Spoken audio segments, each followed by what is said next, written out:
मान लीजिए कि ये विक्रांत है और हम इसे मारना चाहते हैं, लेकिन हम इसके करीब नहीं जा सकते हैं, तो फिर इसे कैसे मारा जाए? कैसे? डॉक्टर सालुंखे, हमें पता होता तो आपके पास क्यों आते? प्लीज आगे बताइए। हाँ, बताता हूं।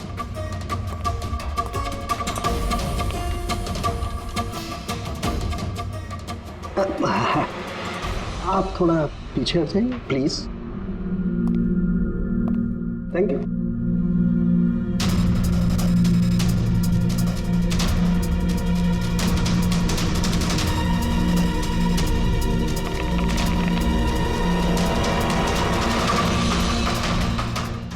देखा आपने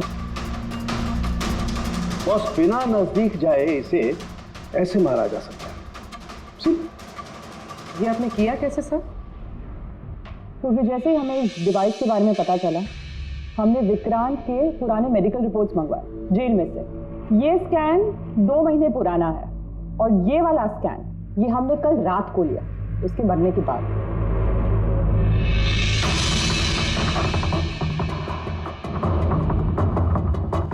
यार सालुंखे, इस पहले वाले स्कैन में एक छोटी सी चीज अटकी हुई है वहां उसके सिर में। वही चीज इस 2 महीने बाद वाले स्कैन में शिफ्ट हुई है, हिल गई है, पीछे आ गई है।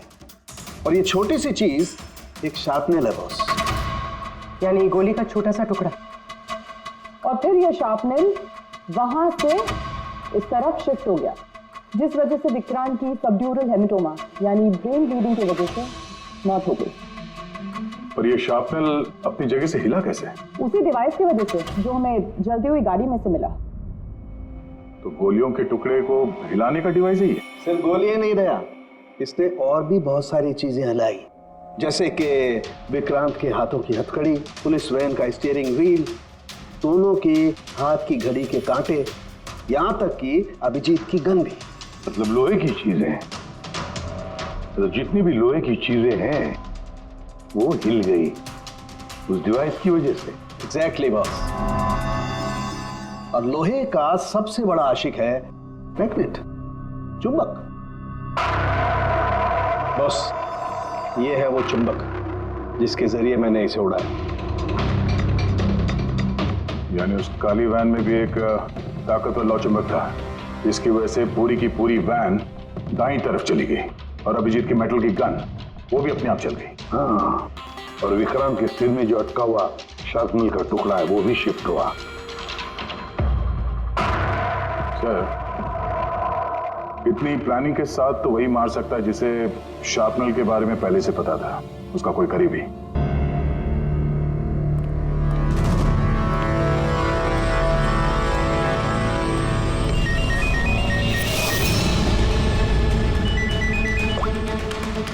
Yes sir. जी सर, ऑफिस में। हाँ, उसी को इंटरोगेट करने जा रहा हूं।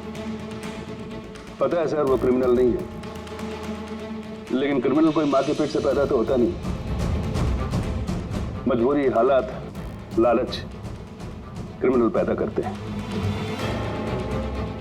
देखते हैं इसे किसने क्रिमिनल बनाया।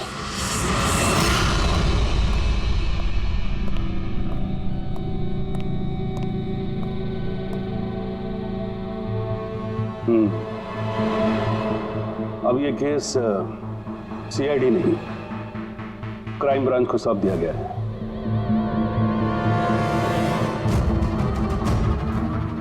अब भी सफाई में कुछ कहना चाहते हैं?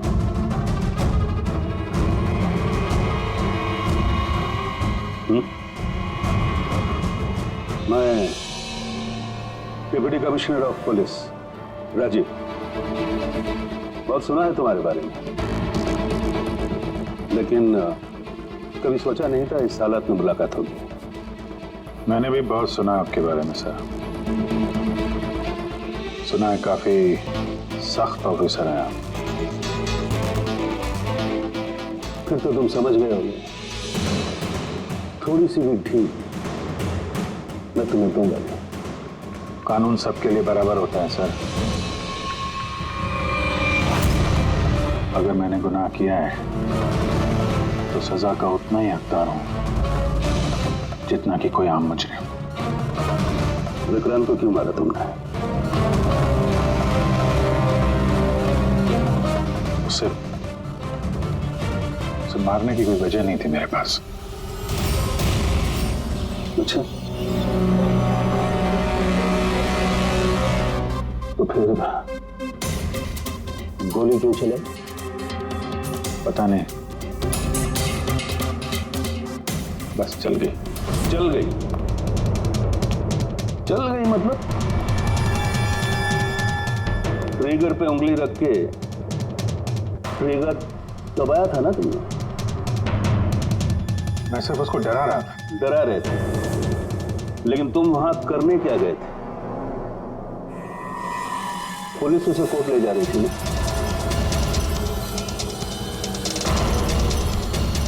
मेरे वहां होने की वजह जानने के लिए आपको सर मेरा और विक्रांत का इतिहास जानना होगा। बरसों से 36 का आंकड़ा चल रहा है हमारा।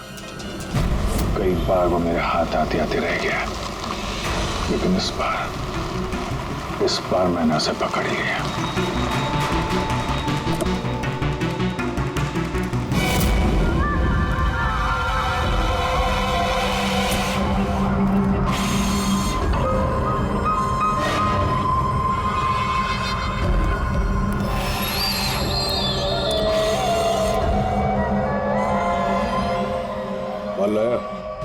जी, आपने जितना बोला था उतना है।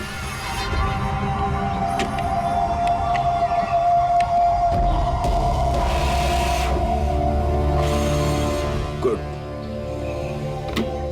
अगला कंसाइनमेंट अगले महीने की 5 तारीख को। जी, पैसे गाड़ी में।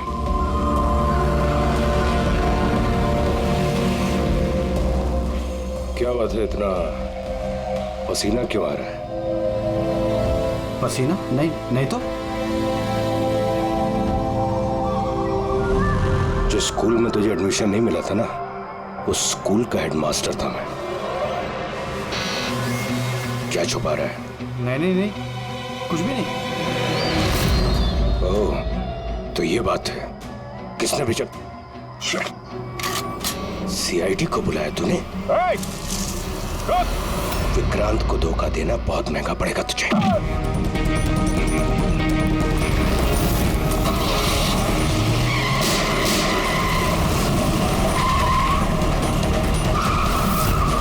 और इस तरह इस बार तुम उस तक पहुंच ही गए। हाँ,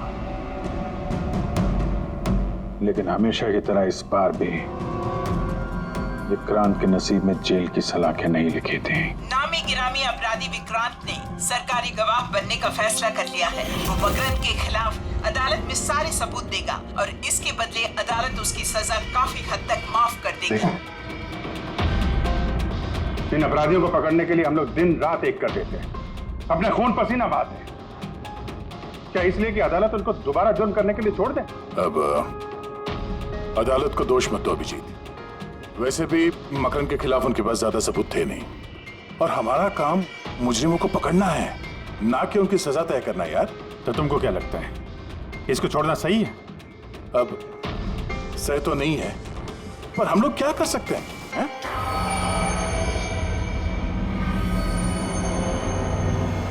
कर सकते हैं दया,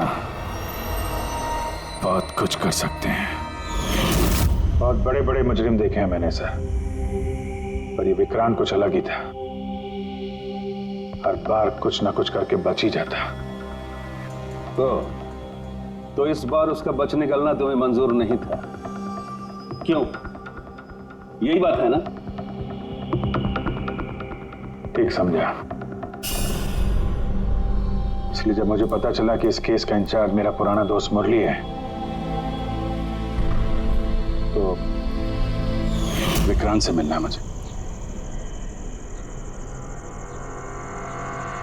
यार सिर्फ 10 मिनट। अभिजीत, तुम ये जानते हो कि ये मुमकिन नहीं है।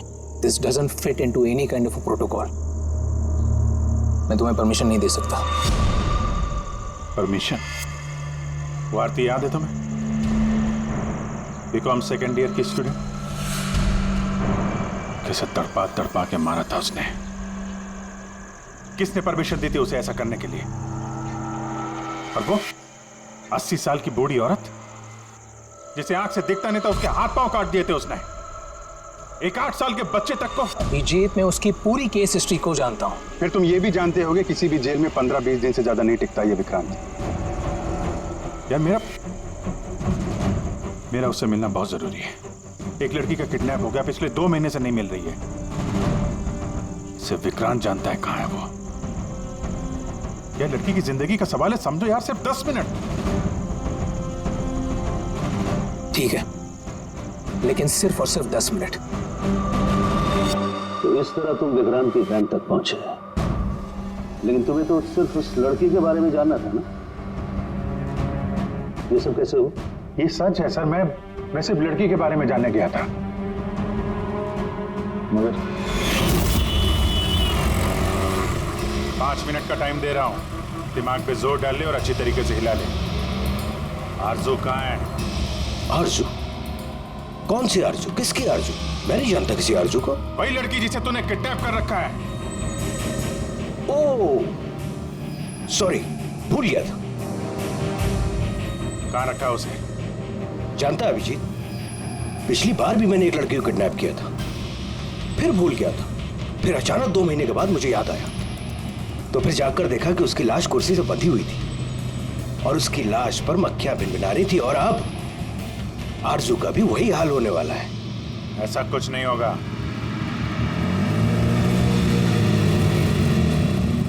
कहां है आरजू? हाँ, याद आया, मेरी जेब में, निकाल ले।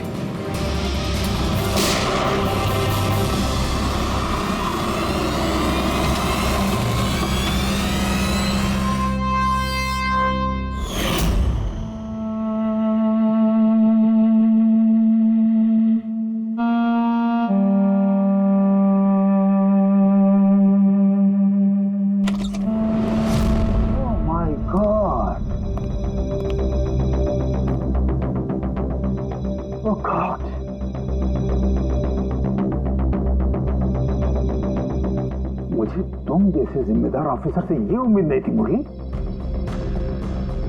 तुम्हारी निगरानी में ये हो कैसे गया? कैसे? आओ! गलती मुरली की नहीं, मेरी है। सब मेरी वजह से हुआ है।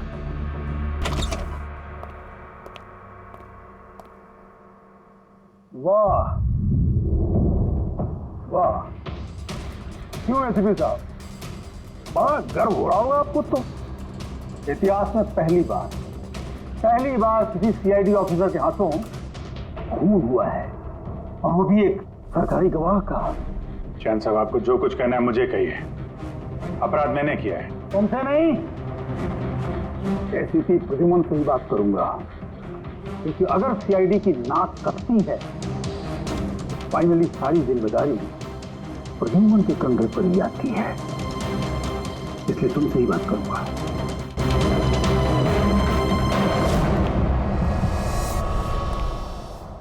कैसे हुआ ये सब? पता नहीं सर कैसे हो गया। मैं तो सिर्फ उसे गन दिखा के डरा रहा था सर। गोली चलाने का कोई इरादा नहीं था सर मेरा। अच्छा। तो तुम सिर्फ गन दिखा रहे थे, हाँ? और गन अपने आप चल गई। तुम सीआईडी ऑफिसर हो या कोई नौसिखिए? I mean amateur shooter. मैं पहला सवाल, तुम वहां गए क्यों थे? जब कानून अपना काम कर रहा था तो तुमसे किसने कहा था टांग अड़ाने के लिए? जैन जी प्लीज, आप जरा शांति से बात कीजिए।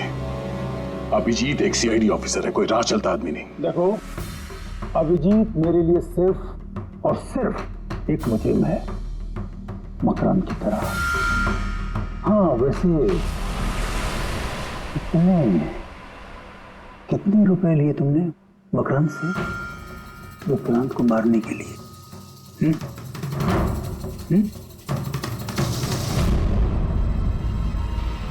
अगर तुम एक वकील ना होते और मैं एक सीआईडी ऑफिसर नहीं होता तो ये सवाल तुम्हें बहुत भारी पड़ता। Oh really? देखो देखो देखो देखो, ऐसे तो प्रदुमन, इसके तेवर तो देखो, फोन करके बैठा है और मुझ जैसे लॉयर को, सीनियर लॉयर को धमकी दे रहा है। ऐसे चार्जेस लगाऊंगा, ऐसे चार्जेस लगाऊंगा, आप जन्म तक जेल में बैठ के सोओगे। ये चीज हो गए तुम वहां। मानता हूं गोली चलाई मैंने सर, विक्रांत को मार दिया, लेकिन उसे मारने का कोई इरादा नहीं था मेरा। खून सिर्फ खून होता है अभिजीत, इरादा चाहे कुछ भी हो, गलत या सही कोई फर्क नहीं पड़ता। अदालत में ये सब काम नहीं आए। ये प्रोसिक्यूटर, जैन, मीडिया वाले धज्जियां उड़ा देंगे तुम्हारी, धज्जियां। इस जुर्म की सजा भुगतने के लिए मैं तैयार हूं सर, लेकिन जयंत और मीडिया वाले जो मुझ पर इल्जाम लगा रहे हैं मकरन से मिले होने का, यह मैं कभी बर्दाश्त नहीं कर सकता। अभिजीत, फिर तो तुम्हें कोई नहीं बचा सकता।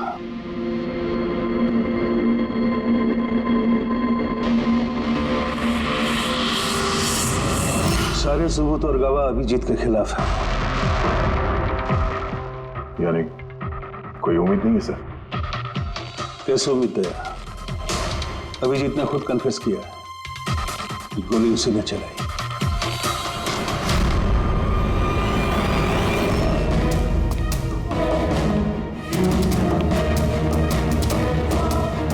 विक्रांत की मौत अभिजीत की गोली से नहीं हुई है। मतलब ये कि विक्रांत को गोली लगी है ठीक फेफड़ों के नीचे, और जब गोली फेफड़ों के नीचे लगती है तो इंसान की मौत होने में 20 से 30 मिनट लगते हैं, और विक्रांत की मौत तुरंत हो गई थी। एग्जैक्टली, इसीलिए मैं कहता हूं विक्रांत की मौत अभिजीत की गोली से नहीं हुई है, इसकी कोई और वजह है। और क्या वजह हो सकती है? उस वैन में ड्राइवर अभिजीत और विक्रांत के अलावा और कोई नहीं था। एक गोली चली, वो भी अभिजीत के गन से। उस वक्त वैन के अंदर कोई और नहीं था, और वैन के बाहर तो कोई और हो सकता है।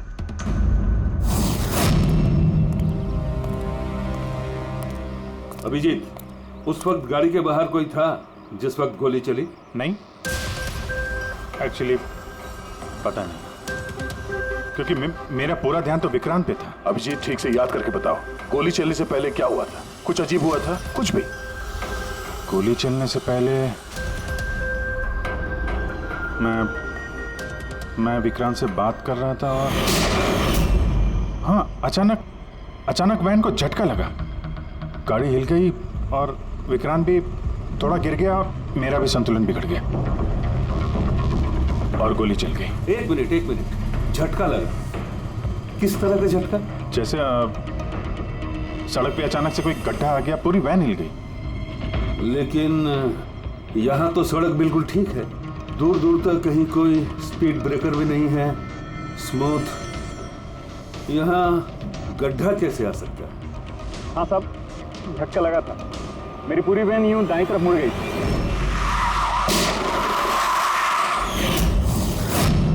स्टीयरिंग खुद ब खुद घूम गया? हाँ साहब।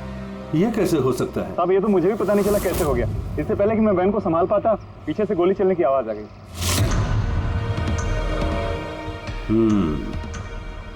स्टीयरिंग व्हील का खुद ब खुद मुड़ जाना, गोली अपने आप चल जाना, सड़क पे कोई गड्ढा भी नहीं है। आखिर यहां हुआ तो क्या हुआ?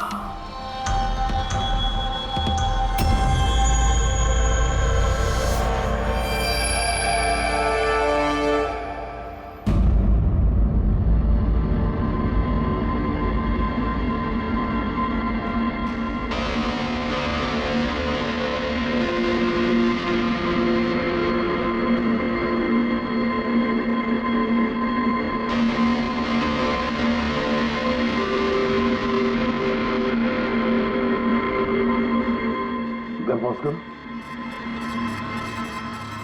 ये देखो, जब ये हादसा हुआ तो ये काली एसयूवी, ये काली गाड़ी उस वैन के बगल में से पास हुई। मतलब सर विक्रांत का खूनी शायद इसी गाड़ी में? हाँ, हो सकता है। सर, ये गाड़ी कहीं रुकी नहीं सर, ये सीधे सीधे चली गई और दूसरी गोली की आवाज भी नहीं आई। और एक बात नोटिस की तुम लोगों ने, 11:17 पर वो काली गाड़ी पास हुई वैन के बगल से, और एग्जैक्टली 11:17 पर विक्रांत की घड़ी भी बंद हो गई। हाँ सर, अभिजीत की घड़ी भी 11:17 को ही बंद हुई थी।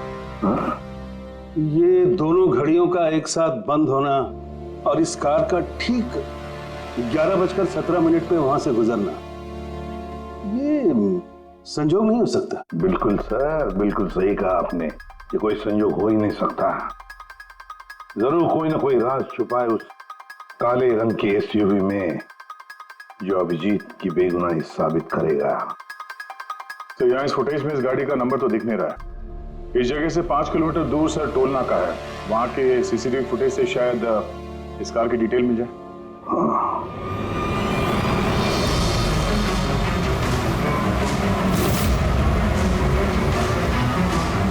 अगर वो गाड़ी टोल नाका से गुजरी ही नहीं तो यही कहीं आसपास होनी चाहिए, इसी इलाके में।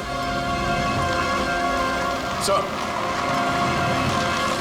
वो देखिए, काले रंग की कार।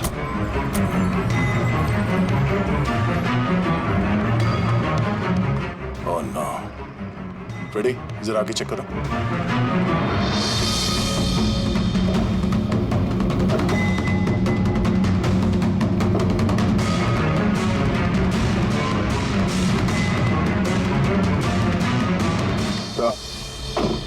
ये वही काली एसयूवी है, जला दी गई है। मतलब गाड़ी में ऐसा जरूर कुछ था जो खूनी मिटाना चाहता था। सर, ना तो नंबर प्लेट दिख रही है और ना ही चेसी नंबर, सारे सबूत मिटा दिए मुजरिम ने।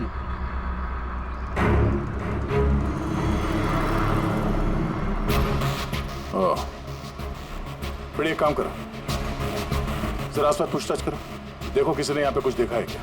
अरे सुनो, ये जली हुई गाड़ी के बारे में कुछ बता सकते हो क्या? जी नहीं।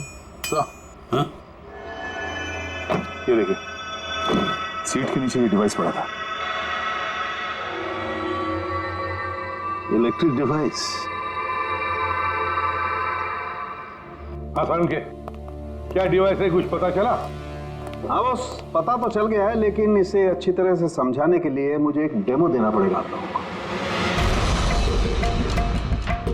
मान लीजिए कि ये विक्रांत है और हम इसे मारना चाहते हैं, लेकिन हम इसके करीब नहीं जा सकते हैं, तो फिर इसे कैसे मारा जाए?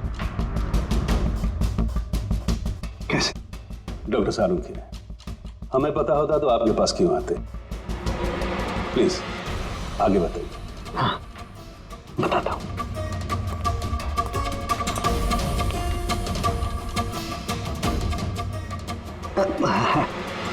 आप थोड़ा पीछे हट जाइए प्लीज।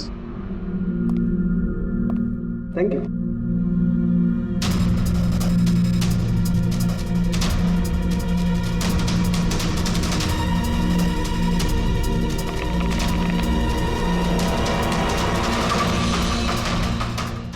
देखा आपने,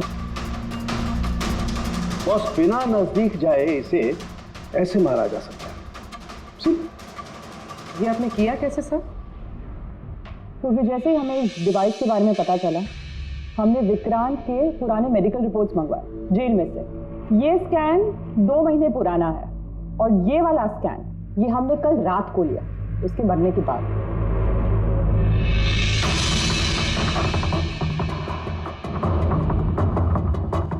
या सारुण के, इस पहले वाले स्कैन में एक छोटी सी चीज अटकी हुई है वहां उसके सिर में। वही चीज इस 2 महीने बाद वाले स्कैन में शिफ्ट हुई है, हिल गई है, पीछे आ गई है।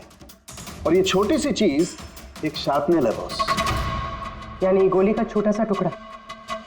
और फिर ये शार्पनेल वहां से इस तरफ शिफ्ट हो गया जिस वजह से विक्रांत की सबड्यूरल हेमेटोमा यानी ब्रेन ब्लीडिंग की वजह से मौत हो गई।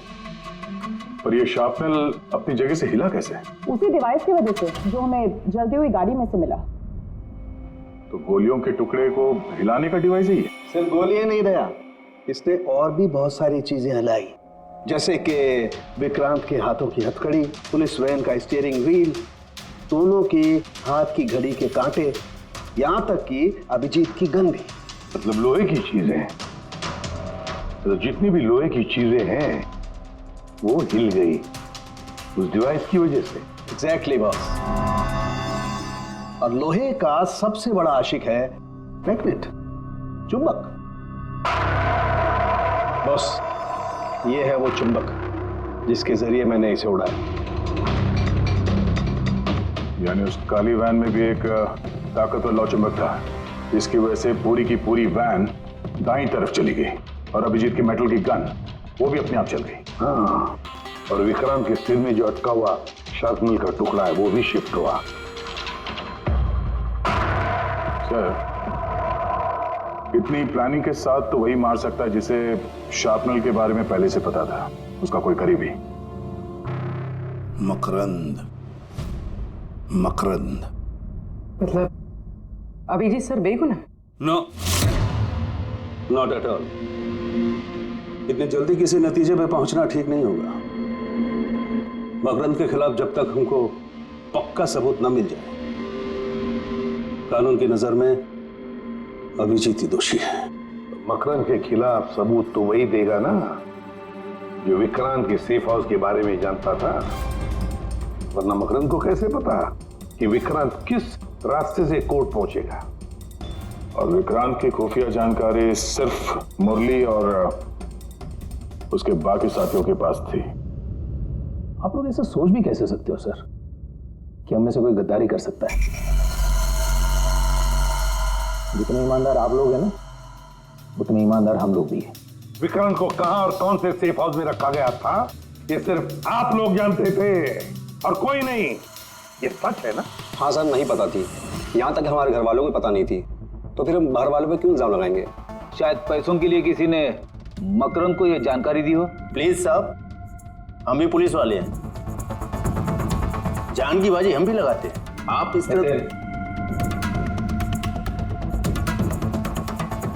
इंफॉर्मेशन कहीं ना कहीं से तो लीक हुई है मुरली। हाँ सर, एक्चुअली मैं भी वही सोच रहा हूँ, क्योंकि सेफ हाउस में 24 घंटे सीसीटीवी कैमरे लगे हुए थे, तो अगर भी कोई बाहर वाला अंदर नहीं आ सकता। क्या कहा आपने? चाहकर भी कोई बाहर वाला अंदर नहीं आ सकता। हाँ सर। झूठ! बाहर वाला कोई भी अंदर नहीं आया था। हाँ? क्यों? I am sorry sir, actually Jain ji कभी कभी आते थे। कभी कभी जैन जी आते थे। Yes sir. और कभी कभी जैन जी किस लिए आते थे? क्योंकि जैन जी मकरंद को हर हालत में जेल तक पहुंचाना चाहते थे। अच्छा, तो कहीं ये जयंती वो गद्दार तो नहीं है? वैसे भी कुछ ही दिनों में रिटायरमेंट होने वाला था, आखिरी केस था उनका। सोचा होगा संन्यास लेने से पहले थोड़े बहुत पैसे बना लो। सर, हाँ सर, वाकई जयंत ने काफी पैसे बनाए। अभी 10 दिन पहले इसने पुणे में 10 करोड़ का फार्म हाउस खरीदा है। क्या? हाँ सर, ये रहे उस पार्टी के फोटोग्राफ।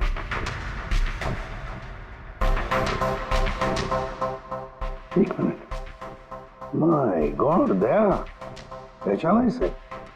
हाँ सर, ये तो जोगी है, मकरंद का खास चेला।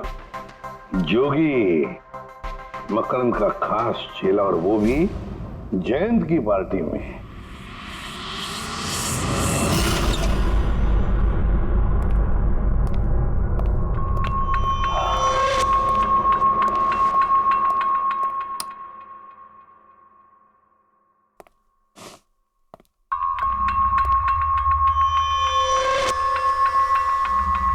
तुम यहाँ कैसे और मेरे घर में घुसे कैसे? हाँ? मुजरिमों को उनके बिल से निकालने के लिए बिल के अंदर तो घुसना ही पड़ता है जैन साहब। मुजरिम मुजरिम मैं हूं या तुम? मैं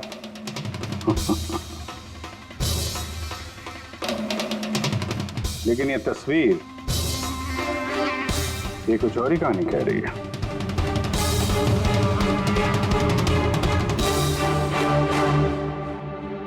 नो, आई डोंट नो, मैं नहीं जानता। नहीं जानते?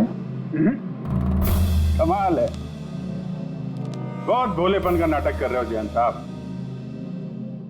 मकरंद के पैसों से ये फार्म हाउस खरीद लिया और अब उसके चेले जोगी को पहचानने से भी इनकार कर रहे हो। What nonsense! कौन जोगी? कैसा जोगी? मैं किसी जोगी वोगी को नहीं जानता। अगर नहीं जानते तो ये जोगी तुम्हारी पार्टी में क्या कर रहा था? देखो, मेरी पार्टी में 400 से ज्यादा लोग आए थे। अब मैं हर एक को तो नहीं पहचानता ना। और रहा सवाल मेरे फार्म हाउस का, तो मेरी जिंदगी भर की खून पसीने की कमाई है, समझे? मकरंद की बात कर रहे हो ना तुम? वो देखो, उस केस में उसके खिलाफ सारे सबूत मौजूद हैं। विक्रांत ने मरने से पहले मुझे सारे सबूत सौंप दिए थे। मकरंद को तो मैं फांसी पर लटकाऊंगा और साथ में तुम्हें भी। लाइट हो क्या हुआ? स्विच तो ऑन है। हुआ क्या लाइट को?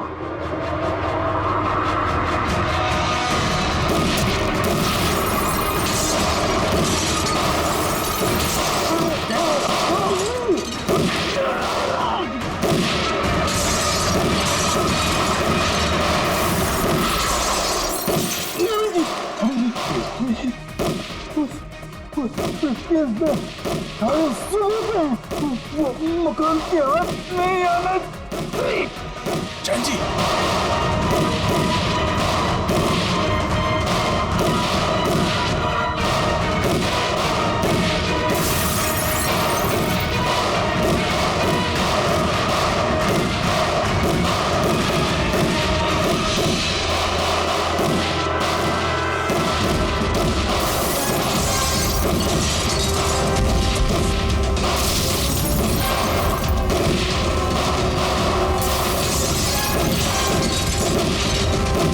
कमाल कर दी तुमने अभिजीत, वाकई कमाल कर दी। पर पूरी मीडिया तुम्हारे जान के पीछे पड़ी है, अब तो उनको लॉटरी लग गई। अब कह रहे जैन का खूनी अभिजीत है। सर, उनके कहने से क्या होता है? आपको पता है मैं निर्दोष हूं सर। लेकिन तुम्हें वहां जाने की जरूरत क्या थी? जैन के घर में, वहां के सीसीटीवी कैमरे में साफ दिख रहा है कि जैन के मौत के वक्त तुम वहां थे। अब सिर्फ इतना ही नहीं, अब तो पूरी सीआईडी टीम पर इल्जाम लगा रहे हैं कि हम तुम्हें बचाने की कोशिश कर रहे हैं। इल्जाम तो लगेगा ही ना प्रद्युमन। जयंत मकरंद के खिलाफ नया सबूत पेश करने वाला था अदालत में, और ठीक एक दिन पहले उसकी मौत हो गई। हाँ, लेकिन वो सबूत मुजरिमों का हाथ नहीं लगा सर। मैं लेके आया। जैन से मरने से पहले मुझे ये सारे सबूत सौंप दिए। ये सबूत, ये फोटोग्राफ्स, ये पेपर्स, ये सबूत काफी नहीं है मकरंद को अदालत में सजा दिलवाने के लिए। काफी नहीं है ये सबूत। तो वो पेन ड्राइव से कुछ पता चल सकता है ना? हाँ, अभिजीत, ये पेन ड्राइव पासवर्ड मांग रही है। जयंत ने मरने से पहले पासवर्ड वगैरह बताया? नहीं सर, इसके पहले वो कुछ बोल पाते उन्होंने दम तोड़ दिया था। अरे यार,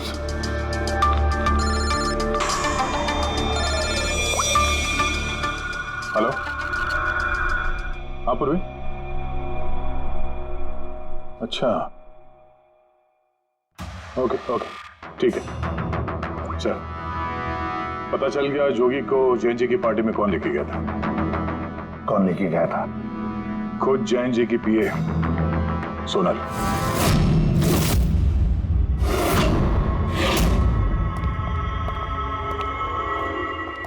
सर, ये सब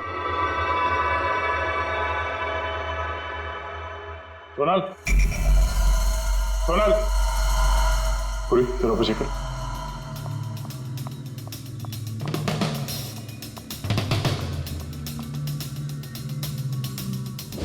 सोनल,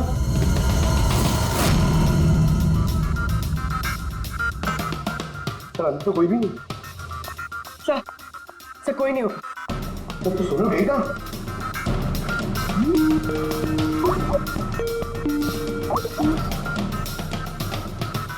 वीडियो कॉल?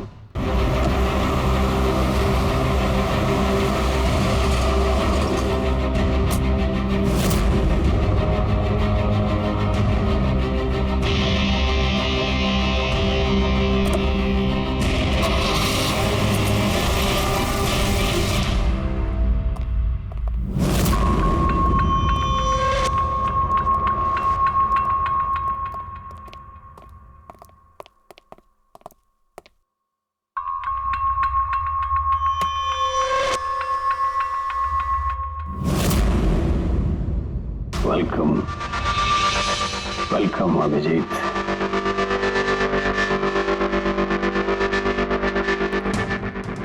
मकरंद के आशियाने में तुम्हारा स्वागत है।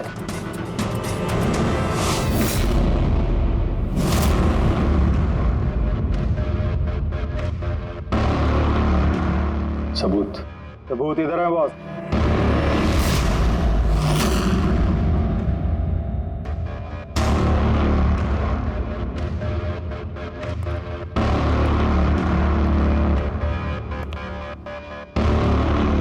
मकरंद, सबूत तुम्हें मिल चुका है, अब सोनल को जाने दो।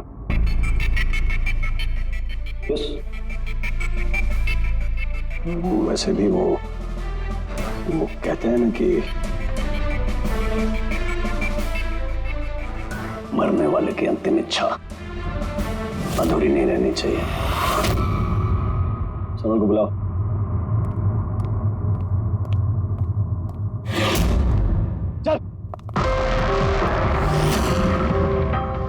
सर आप? सोनल तुम ठीक हो? हाँ सर मैं ठीक हूँ। तुम जाओ यहाँ से। लेकिन सर आप? मेरी चिंता मत करो, तुम निकलो, जाओ।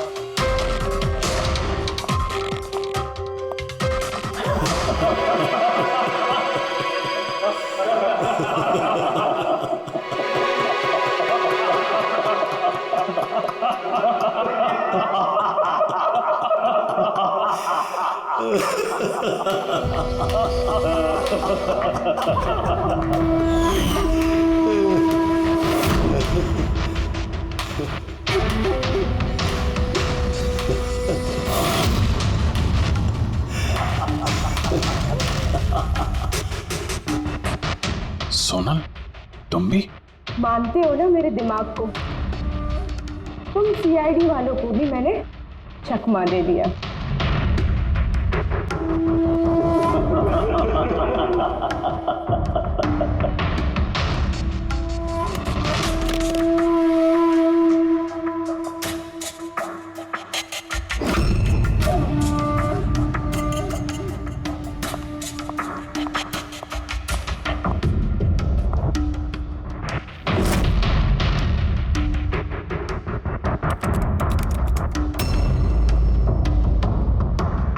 मुझे पता था जयंत यही पासवर्ड रखेगा।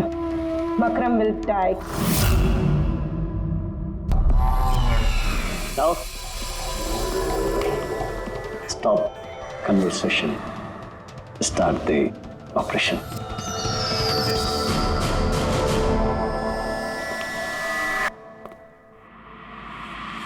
मरने का टाइम हो गया। टाइम हो गया? नहीं तो?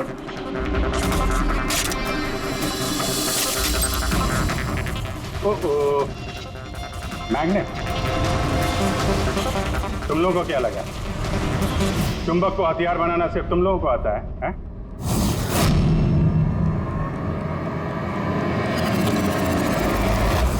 इस ब्रीफ केस में वैसा ही चुंबक है जैसा तुम लोगों ने उस गाड़ी में लगाया था विक्रांत को मारने के लिए। मकरंद, खेल खत्म तुम्हारा।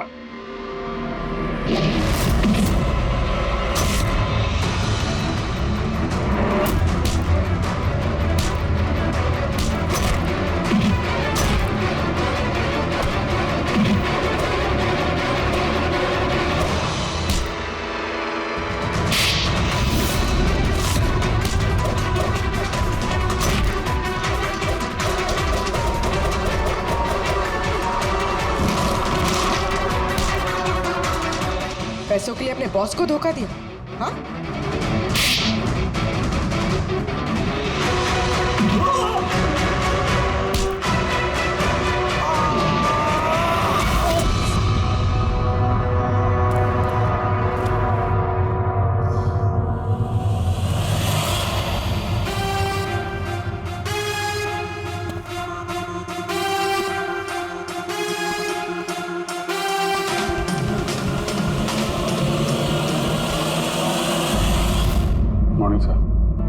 कॉन्ग्रेचुलेशंस अभिजीत, फाइनली तुम पर लगे सारे इल्जाम आज धुल ही गए।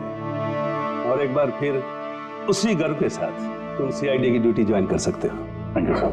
सर, हमने आरजू को बचा लिया है सर। मकरन के साथियों को पता था कि विक्रांत ने उन्हें कहाँ कैद करके रखा था, पर सर जयंत जी का सपना पूरा नहीं हो पाया मकरन को जेल भेजने का। चलो जो भी है, all well that ends well.